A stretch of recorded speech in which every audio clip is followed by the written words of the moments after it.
नमस्ते मुख्यमंत्री साहेबांच्या भगिनींनो, तुमच्यासाठी मुख्यमंत्री माझी लाडकी बहीण ही जी योजना अंमलात आणण्यात होती, त्या योजनेमध्ये आता 7 नवीन बदल करण्यात आले आहेत, जे की प्रत्येक महिलेसाठी अगदी आनंददायक आहेत.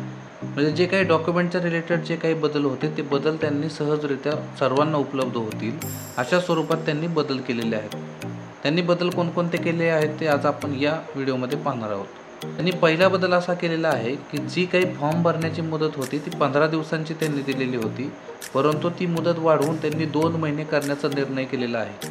म्हणजे 1 जुलै 2024 पासून 15 जुलै 2024 पर्यंत जे काही अर्ज करण्यासाठी त्यांनी मुदत दिली होती ती वाढवून त्यांनी 31 ऑगस्ट 2024 पर्यंत महिलांना अर्ज करण्यात येतील, असं त्यांनी आज घेतलेला हा महत्त्वपूर्ण निर्णय आहे. त्यानंतर त्यांनी 2 नंबरचा आपल्याला जो काही मुद्दा दिलेला आहे, जर तुमच्याकडे अधिवास प्रमाणपत्र नसेल, म्हणजे जर तुमच्याकडे डोमासाईल सर्टिफिकेट तुमचं नसेल, तर त्यांनी अगदी एक तुम्हाला अशा साध्या स्वरूपात त्यांनी तुमच्याकडे स्वतःचं रेशन कार्ड, मतदान ओळखपत्र, शाळा सोडल्याचे प्रमाणपत्र किंवा जन्म दाखला हे 4 डॉक्युमेंट जर तुमच्याकडे असतील आणि तुमच्याकडे डोमासाईल सर्टिफिकेट जर नसेल तरी चालणार आहे. परंतु हे जे 4 त्यांनी पर्याय दिलेले आहेत, ते 4 पर्याय तुम्हाला 15 वर्षांच्या पूर्वीचे पाहिजेत. त्यानंतर जो त्यांनी तिसरा निर्णय आहे, तर त्यांनी पहिल्या GRमध्ये प्रत्येकाला एक अट घातली होती की 5 एकरपर्यंत शेतकरी जे आहेत किंवा 5 एकरपर्यंत ज्यांना शेती आहे असेच लोक या योजनेसाठी अर्ज करू शकत होते, परंतु त्यांनी ही अट आता वगळण्यात आलेली आहे.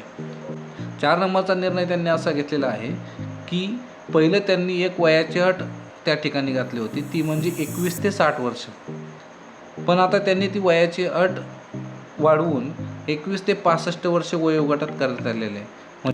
5वा जो मुद्दा त्यांनी सांगितला आहे, परराज्यात जन्म झालेल्या महिलांनी महाराष्ट्रातील अधिवास असणाऱ्या पुरुषाबरोबर विवाह केला असेल तर अशा महिलेसाठी जन्म दाखला, शाळा सोडल्याचे प्रमाणपत्र किंवा डोमासाईल सर्टिफिकेट म्हणजे अधिवास प्रमाणपत्र ग्राह्य धरण्यात येईल. म्हणजे परराज्यात राहणारी जी स्त्री आहे तिने जर महाराष्ट्रातील पुरुषाशी विवाह केला तर तिच्यासाठी त्यांनी 3 डॉक्युमेंट दिलेले आहेत, ते म्हणजे जन्म दाखला, शाळा सोडल्याचे प्रमाणपत्र आणि अधिवास प्रमाणपत्र. हे त्या महिलांनी तयार ठेवायचं आहे आणि त्यानंतर त्यांनी त्याही महिला जर परराज्यातील असतील तरीही त्या महाराष्ट्रामध्ये या स्कीमसाठी अप्लाय करू शकतात. 6वा निर्णय त्यांनी असा घेतलेला आहे की 2.5 लक्ष उत्पन्न दाखला नसेल तर ज्या कुटुंबाकडे पिवळे व केसरी रेशन कार्ड उपलब्ध असेल त्यांना उत्पन्नाच्या दाखला प्रमाणपत्रातून सूट देण्यात आलेली आहे.